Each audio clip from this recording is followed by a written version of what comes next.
ನಾನು ಚಿಕ್ಕಬಳ್ಳಾಪುರನ ಸಿಂಗಪೂರ್ ಎಲ್ಲ ಮಾಡಕ್ಕೆ ನನ್ನ ಕೈಯಲ್ಲಾಗಲ್ಲ.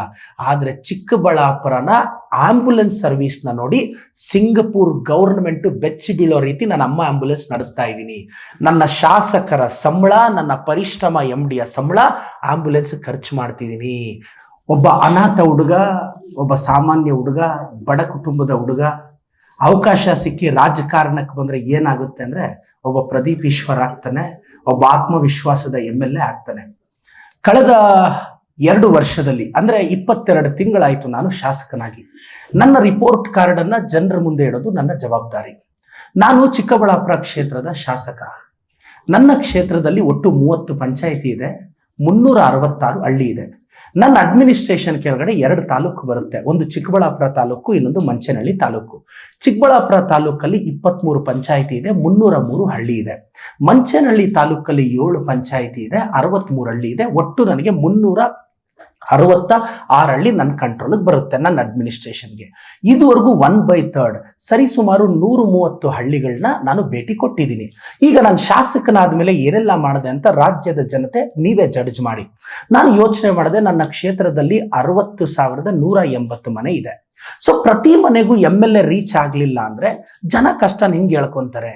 ಎಷ್ಟು ಜನ MLA ಮನೆ ಹತ್ರ ಬಂದು ಕಷ್ಟ ಹೇಳ್ಕೊಳಕ್ಕೆ ಸಾಧ್ಯ ಅಂತ ನಾನು ಗೆದ್ದ 2 ತಿಂಗಳಲ್ಲೇ ಪ್ರತಿ ಮನೆಗೂ ಒಂದು QR ಕೋಡ್ ಕೊಟ್ಟೆ. QR ಕೋಡ್ ವಿಶೇಷ ಏನು ಅಂದರೆ ಇದನ್ನ ಡಿಜಿಟಲ್ ಚಿಕ್ಕಬಳ್ಳಾಪುರ ಅಂತ ನಾಮಕರಣ ಮಾಡಿದೆ. ಏನು ಅಂದರೆ ಈಗ ನಿಮ್ಮ ಮನೆಗೆ ನಾನೊಂದು QR ಕೋಡ್ ಪೇಸ್ಟ್ ಮಾಡಿದ್ದೀನಿ.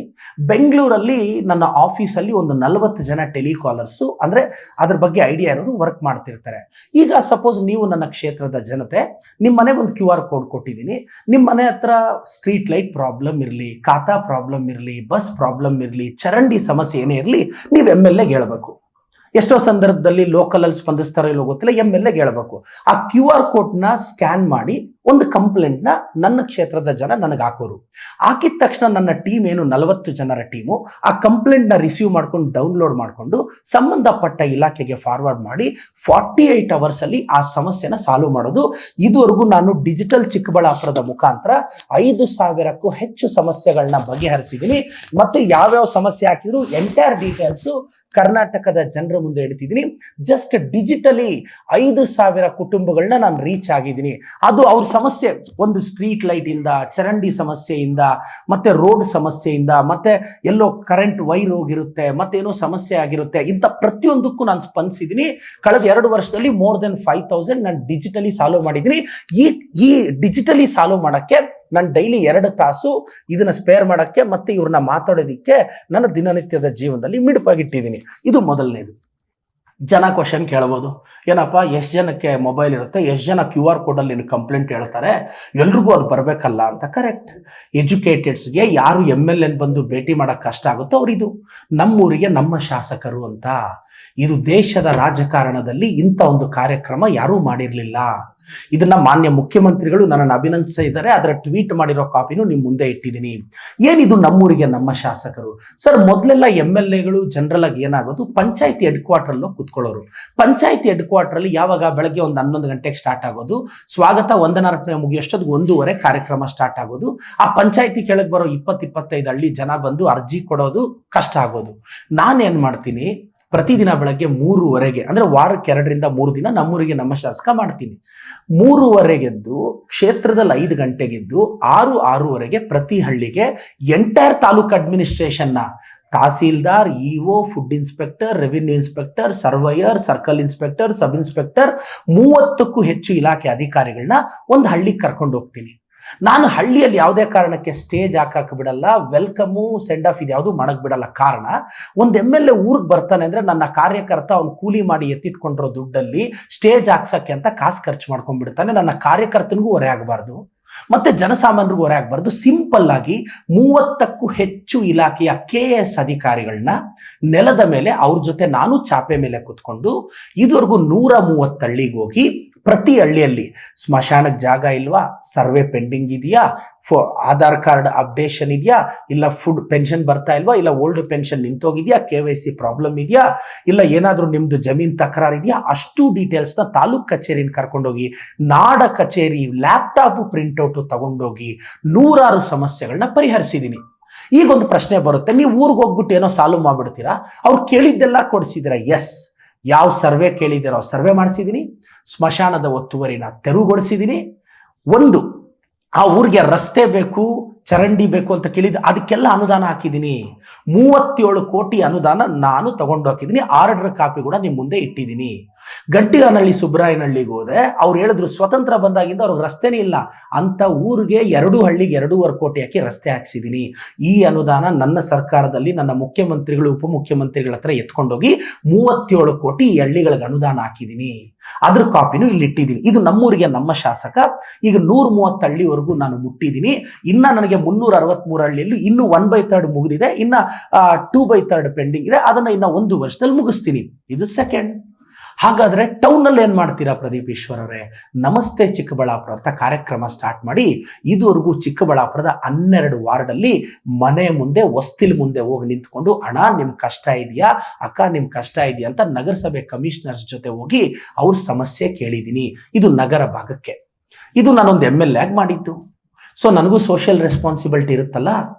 ನಾನು ಎಲೆಕ್ಷನ್ಗಿಂತ ಮುಂಚೆ ನಾನು ತಂದೆ ತಾಯಿನ ಕಳ್ಕೊಂಡು ಒಂದು ಅನಾಥ ಹುಡುಗ ಎಲೆಕ್ಷನ್ ಕಂಟೆಸ್ಟ್ ಮಾಡಿದ್ದು. ನನ್ನ ಗೆಲುವು ರಾಜ್ಯಕ್ಕೆ ದೇಶಕ್ಕೆ ಇನ್ಸ್ಪಿರೇಷನ್. ಒಬ್ಬ ಸಾಮಾನ್ಯ ಹುಡುಗನನ್ನ ಜನ ಇಷ್ಟಪಟ್ಟು ವೋಟ್ ಹಾಕ್ತಾರೆ. ಇದು ಡೆಮೋಕ್ರಸಿ ಸ್ಟಿಲ್ ಅಲೈವ್ಗೆ ನನ್ನ ಎಕ್ಸಾಂಪಲ್.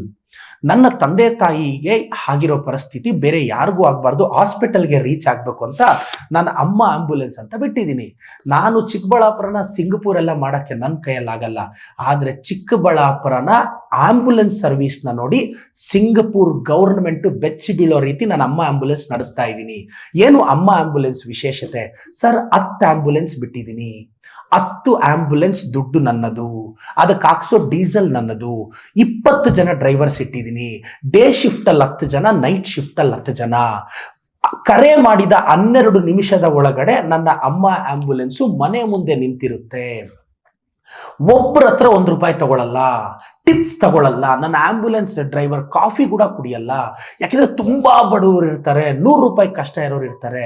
ಇವತ್ತು ಚಿಕ್ಕಬಳ್ಳಾಪುರದಿಂದ ವೆಂಟಿಲೇಟರ್ ಇರೋ ಆಂಬ್ಯುಲೆನ್ಸ್ ಬೆಂಗಳೂರಿಗೆ ಬರಬೇಕು ಅಂದ್ರೆ 8-10 ಸಾವಿರ ಬೇಕು. ಆಕ್ಸಿಜನ್ ಇದೆಲ್ಲ ಇರೋದು ಬೇಕು ಅಂದ್ರೆ 5-6 ಸಾವಿರ ಬೇಕು. ಆದ್ರೆ ನಾವು ಇವತ್ತು ವಿಕ್ಟೋರಿಯಾ, ಜಯದೇವ, ಸಂಜಯ್ ಗಾಂಧಿ ಹಾಸ್ಪಿಟಲ್ ಇಂಥ ತುಂಬ ಆಸ್ಪತ್ರೆಗೆ ಇದುವರೆಗೂ ನಾನು 5,000ಕ್ಕೂ ಹೆಚ್ಚು ಪೇಷಂಟ್ಸ್ನ ನಾನು ಇದುವರೆಗೂ ಅಮ್ಮ ಆಂಬ್ಯುಲೆನ್ಸ್ ಮುಖಾಂತರ ಅವರ ಹೆಸರು, ಯಾವ ಕಾಯಿಲೆ, ಅವರ ಊರು, ಪ್ರತಿಯೊಂದು ಡೀಟೇಲು ಮಾಧ್ಯಮದ ಮುಂದೆ ಇಡ್ತಾ ಇದ್ದೀನಿ. ಇದು ನನ್ನ ಸ್ವಂತ ಪರಿಶ್ರಮದಿಂದ ನಾನು ಆಂಬ್ಯುಲೆನ್ಸ್ ನಡೆಸ್ತಿದ್ದೀನಿ. ಮತ್ತೆ ಎಜುಕೇಷನ್ನಲ್ಲಿ ಏನು ರೆವಲ್ಯೂಷನ್ ತರಬೇಕು? SSLC ಖಾಸಗಿ ಸಂಸ್ಥೆಗಳ ರಿಸಲ್ಟ್ ಯಾಕೆ ಬರುತ್ತೆ ಅಂದರೆ ಅವರು ಫಾಲೋ ಅಪ್ ಮಾಡ್ತಾರೆ. ಸರ್, ನಾನು MLA ಆಗಿ ನನ್ನ ಕ್ಷೇತ್ರದ ಪ್ರತಿ ಸರ್ಕಾರಿ ಶಾಲೆಗೆ, ಅನುದಾನಿತ ಶಾಲೆಗೆ ನಾನು ಚೇರ್ಮನ್. ಸರ್ಕಾರಿ ಶಾಲೆಗಳಲ್ಲಿ ನಾನು ತೀರ್ಮಾನ ತಗೊಳ್ಳೋಷ್ಟು ರೈಟ್ಸ್ ನನಗಿರುತ್ತೆ. ನಾನೇನು ಮಾಡಿದೆ, 2200 ಮಕ್ಕಳು ನನ್ನ ತಾಲೂಕಿನಲ್ಲಿ ಈ ಬಾರಿ SSLC ಪರೀಕ್ಷೆ ಬರೀತಾ ಇದ್ರು. SLC ಪರೀಕ್ಷೆ ಬರೆಯೋ ಮಕ್ಕಳಿಗೆ ಏನು ಮಾಡಿದೆ, ಆಫ್ ಸಿಲೆಬಸ್ ಮುಗಿಸಿದ ನಂತರ ಫಸ್ಟ್ ಪಾರ್ಟ್ ಅಲ್ಲಿ 46 ಟೆಸ್ಟ್ ಸೀರೀಸು, ಸೆಕೆಂಡ್ ಪಾರ್ಟ್ ಅಲ್ಲಿ 46 ಟೆಸ್ಟ್ ಸೀರೀಸ್ ಮಾಡಿ SSLC ಮಕ್ಕಳಿಗೆ 96 ಟೆಸ್ಟ್ ಸೀರೀಸ್ ಮಾಡಿದ್ದೀನಿ. ಖಾಸಗಿ ಶಾಲೆಯಲ್ಲಿ ಮಾಡಿರೋದಲ್ಲ, ನನ್ನ ಕ್ಷೇತ್ರದ ಸರ್ಕಾರಿ ಶಾಲೆಯ 2200 ಮಕ್ಕಳಿಗೆ 96 ಎಕ್ಸಾಮ್ ಕಂಡಕ್ಟ್ ಮಾಡಿದ್ದೀನಿ. ಡೈಲಿ ಪರೀಕ್ಷೆ. ಈ ಪರೀಕ್ಷೆಗೆ ತಗಲುವ ವೆಚ್ಚ ನನ್ನದು, ಪೇಪರ್ ಪ್ರಿಂಟಿಂಗ್ ಕಾಸ್ಟ್ ನನ್ನದು, ಟ್ರಾನ್ಸ್ಪೋರ್ಟೇಷನ್ ನನ್ನದು. ಈ 96 ಎಕ್ಸಾಮ್ ಹೇಗೆ ಮಾಡಿದ್ರಿ ಸರ್? ಹೆಂಗ್ ಮಾಡಿದೆ ಅಂದ್ರೆ, ಪ್ರತಿದಿನ ಬೆಳಗ್ಗೆ, ಇದನ್ನು ಪಬ್ಲಿಕ್ ಎಕ್ಸಾಮ್ ಲೆವೆಲ್ ಅಲ್ಲಿ ಮಾಡಿದ್ದೀನಿ. ರಾಜ್ಯದ ಜನತೆ, ಒಬ್ಬ ಯುವಕ ರಾಜಕಾರಣಕ್ಕೆ ಬಂದ್ರೆ ಏನು ಅಂತ ನಾನು ಈ ಜನ ಕೇಳಕ್ ಹೋಗ್ತಿದ್ದೀನಿ. ಪ್ರತಿದಿನ ಬೆಳಗ್ಗೆ 5:15 SSLC 2200 ಪೇಪರು ನಮ್ಮ ಟೀಮ್ ನಂಬರು ಬಸ್ಸಲ್ಲಿ ಇರ್ತಾರೆ. ಅದು 7:15 BU ಆಫೀಸ್ ಅವರು ಆ ಬಂಡಲ್ನ ರಿಸೀವ್ ಮಾಡ್ತಾರೆ. BU ಆಫೀಸ್ ರಿಸೀವ್ ಮಾಡಿದ ನಂತರ ಆ ಪೇಪರ್ನ ಪ್ರತಿದಿನ ಆ ಸ್ಕೂಲ್ ಟೀಚರ್ ಬಂದು BU ಆಫೀಸ್ ಪ್ರತಿದಿನ ಬೆಳಗ್ಗೆ ತಗೊಂಡೋಗ್ತಾರೆ. ಅಲ್ಲಿ ಎಕ್ಸಾಮ್ ಬರ್ಸಿ ಆ ಪೇಪರ್ನ ಸಂಜೆ ವಾಪಸ್ ತರ್ತಾರೆ. ಪ್ರತಿದಿನ ಪೇಪರ್ ಇಂಟರ್ ಸ್ಕೂಲ್ ಎವ್ಯಾಲ್ಯೂಯೇಷನ್ ಮಾಡಿಸಿದ್ದೀನಿ. 96 ಎಕ್ಸಾಮ್ಸ್ನ ಸಕ್ಸಸ್ಫುಲ್ ಆಗಿ ಮುಗಿಸಿದೀವಿ. ಈಗ ಮಕ್ಕಳು ಕಳೆದ 2 ದಿನದಿಂದ ಎಕ್ಸಾಮ್ಗೆ ಹೋಗ್ತಿದ್ದಾರೆ. ಈ ವರ್ಷದ SLC ಫಲಿತಾಂಶದಲ್ಲಿ ನನ್ನ ತಾಲೂಕು, ದಯವಿಟ್ಟು ಮತ್ತೆ ತಾವು ಜಿಲ್ಲೆ ಎಲ್ಲ ನೋಡಬೇಡಿ, ಪೇಪರ್ಗಳಲ್ಲಿ ಟಿವಿಗಳಲ್ಲಿ ಡಿಸ್ಟಿಕ್ ರಿಸಲ್ಟ್ ಬರುತ್ತೆ. ನನ್ನ ತಾಲೂಕು ಫಲಿತಾಂಶ ಲಾಸ್ಟ್ ಇಯರ್ಗಿಂತ ಬೆಟರ್ ಆಗಿರುತ್ತೆ. ಇದು ನಾನು SSLC ಮಕ್ಕಳಿಗೋಸ್ಕರ ನಾನು ಮಾಡ್ತಿರೋದು. ಒಂದು ಡಿಜಿಟಲ್ ಚಿಕ್ಕಬಳ್ಳಾಪುರ, ನಮ್ಮೂರಿಗೆ ನಮ್ಮ ಶಾಸಕ, ನಮಸ್ತೆ ಚಿಕ್ಕಬಳ್ಳಾಪುರ, SLC ಟೆಸ್ಟ್ ಸೀರೀಸ್ ಆಯಿತು. ನನ್ನ ಕ್ಷೇತ್ರದ ಮಕ್ಕಳಿಗೆ 650 ಮಕ್ಕಳಿಗೆ ಉಚಿತ CET ನೀಟ್ ಕೋಚಿಂಗ್ ಕೊಟ್ಟಿದ್ದೀನಿ. ಈ ವರ್ಷ ಕೂಡ ನಾಳೆ ಇನಾಗ್ರೇಟ್ ಆಗ್ತಿದೆ. ನಾಳೆ ಕೂಡ ಸರಿಸುಮಾರು 300 ಮಕ್ಕಳು ಎನ್ರೋಲ್ ಆಗಿದ್ದಾರೆ. ಆಲ್ರೆಡಿ 600 ಜನಕ್ಕೆ ಕೋಚಿಂಗ್ ಕೊಟ್ಟಿದ್ದೀನಿ. ಈಗ 300 ಜನ ಕೊಟ್ಟಿದ್ದಾರೆ. 1000 ಜನಕ್ಕೆ ನನ್ನ ವಿಧಾನಸಭಾ ಕ್ಷೇತ್ರದವರಿಗೆ ಉಚಿತ CET ನೀಟ್ ಕೋಚಿಂಗ್ ಕೊಟ್ಟಿದ್ದೀನಿ. ಇದು ಪ್ರತಿ ಸಂಡೇ ನಾನು ಹೆಲ್ತ್ ಕ್ಯಾಂಪ್ ಮಾಡಿಸ್ತಿದ್ದೀನಿ. 1000 ಜನಕ್ಕೆ ಸ್ಪಂದಿಸ್ತಿದ್ದೀನಿ. ಇದು ರೆಸ್ಪಾನ್ಸಿಬಲ್ ಆಗಿ ನಾನು ಬಿಹೇವ್ ಮಾಡ್ತಿರೋದು. ನನ್ನ ಕ್ಷೇತ್ರವನ್ನು ನೋಡ್ಕೊಳ್ಳೋಕ್ಕೆ ನಾನು 40 ಜನಗಳ ನನ್ನ ತಂಡವನ್ನು ಕಟ್ಟಿದ್ದೀನಿ. ಯಾವುದೇ ಕಾಲ್ ಬಂದರೂ ಒಂದು IVR ನಂಬರ್ ಕೊಟ್ಟಿದ್ದೀನಿ. ಆಂಬ್ಯುಲೆನ್ಸ್ ಕಾಲ್ ಅಟೆಂಡ್ ಮಾಡೋಕ್ಕೆ ಡೇ ಶಿಫ್ಟಲ್ಲಿಬ್ರು, ನೈಟ್ ಶಿಫ್ಟಲ್ಲಿಬ್ರು ಬರೀ ಕಾಲ್ ರಿಸೀವ್ ಮಾಡೋಕ್ಕಿರ್ತಾರೆ. 12 ನಿಮಿಷದೊಳಗಡೆ ಅಮ್ಮ ಆಂಬ್ಯುಲೆನ್ಸು ಮನೆ ಮುಂದೆ ನಿಲ್ಲಿಸಿದ್ದೀನಿ. ಇದಕ್ಕೆ ಚಿಕ್ಕಬಳ್ಳಾಪುರ ಕ್ಷೇತ್ರದ 1000 ಜನ ಸಾಕ್ಷಿ. ತಿಂಗಳಿಗೆ ನೀವು ನಂಬುತ್ತಿರೋ ಇಲ್ಲೋ ಗೊತ್ತಿಲ್ಲ, 12 ರಿಂದ 15 ಲಕ್ಷ ನಾನು ಆಂಬ್ಯುಲೆನ್ಸ್ಗೆ ಖರ್ಚು ಮಾಡ್ತಿದ್ದೀನಿ. ನನ್ನ ಶಾಸಕರ ಸಂಬಳ, ನನ್ನ ಪರಿಶ್ರಮ, MDಯ ಸಂಬಳ ಆಂಬ್ಯುಲೆನ್ಸ್ ಖರ್ಚು ಮಾಡ್ತಿದ್ದೀನಿ. ನನಗೆ ದುಡ್ಡು ಜಾಸ್ತಿ ಆಗಿದೆ ಅಂತ ನಮ್ಮ ಪ್ರೀತಿಯ ವಿರೋಧ ಪಕ್ಷದವರು ಭಾವಿಸ್ಬೋದು. ನಾನೆಲ್ರಿಗೂ ಹೇಳಕ್ಕೆ ಬಯಸ್ತೀನಿ, ದಾನ ಅಂದರೆ ನಮಗೆ ಜಾಸ್ತಿ ಆದಾಗ ಮಾಡೋದಲ್ಲ ಸರ್, ಇನ್ನೊಬ್ರಿಗೆ ಬೇಕಾದಾಗ ಮಾಡೋದು ಅಂತ. ನನ್ನ ಕಾರು, ಮನೆ ಮೇಲೆ EMI ನಡೀತಾ ಇದೆ. ಆದರೂ ನಾನು ದುಡ್ದಿರೋದ್ರಲ್ಲಿ ಅಮ್ಮ ಆಂಬ್ಯುಲೆನ್ಸು, ಟೆಸ್ಟ್ ಸೀರೀಸು, ಮಕ್ಕಳಿಗೆ ಸ್ಕಾಲರ್ಶಿಪ್, SSLC ಓದೋ ಪ್ರತಿ ಮಗುಗೂ 1000 ರೂಪಾಯಿ ಸ್ಕಾಲರ್ಶಿಪ್ ಕೊಡ್ತೀನಿ. ಯಾಕೆ ಅಂದರೆ ಅವ್ರು SSLCಗೆ ಬಂದಾಗ ಸರ್ಕಾರಿ ಶಾಲೆ ಮಕ್ಕಳು ಒಂದೊಳ್ಳೆ ಗೈಡ್ ತಗೋಬೇಕು ಅಂತ ಆಸೆ ಇರುತ್ತೆ. ಮನೇಲಿ ಪಾಪ ಅಪ್ಪ ಅಮ್ಮ ಕೂಲಿ ಮಾಡ್ತಿರ್ತಾರೆ, ಯಾವುದೋ ಓದ್ಕೋಗಮ್ಮ ಅಂತಾರೆ. ನಾನು ಇದುವರೆಗೂ 7,000 ಮಕ್ಕಳಿಗೆ ಕಳೆದ 3 ವರ್ಷದಿಂದ 1000 ರೂಪಾಯಿ ಸ್ಕಾಲರ್ಶಿಪ್ ಕೊಟ್ಟಿದ್ದೀನಿ ನನ್ನ ಸ್ವಂತ ಪರಿಶ್ರಮದಿಂದ. ಇದು ನನ್ನ ರಿಪೋರ್ಟ್ ಕಾರ್ಡ್. ನಾನು 5,000ಕ್ಕೂ ಹೆಚ್ಚು ಡಿಜಿಟಲಿ ಸಾಲ್ವ್ ಮಾಡಿದ್ದೀನಿ. 130 ಹಳ್ಳಿಗಳನ್ನು ಅಧಿಕಾರಿಗಳ ಜೊತೆ ಭೇಟಿ ಕೊಟ್ಟಿದ್ದೀನಿ.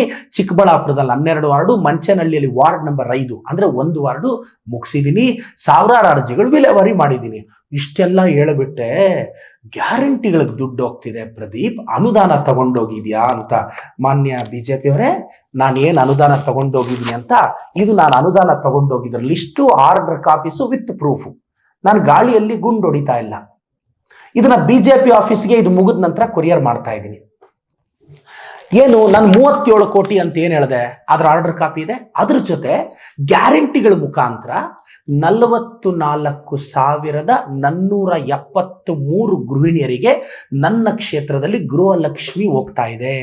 ಲಾಸ್ಟ್ ಅಕ್ಟೋಬರ್ಗೆ, according to official data, last ಅಕ್ಟೋಬರ್ಗೆ ಬರೀ ನನ್ನ ಕ್ಷೇತ್ರಕ್ಕೆ ನನ್ನ ಸರ್ಕಾರ 88,95,06,000 ರೂಪಾಯಿ ಕೊಟ್ಟಿದೆ. ಇನ್ನು November, December, January, February Gruhalakshmi add ಮಾಡಿದ್ರೆ ಆನ್ ಅಂಡ್ ಆವರೇಜ್ ಇನ್ನೊಂದು 50 ಕೋಟಿ ಜಾಸ್ತಿ ಆಗುತ್ತೆ.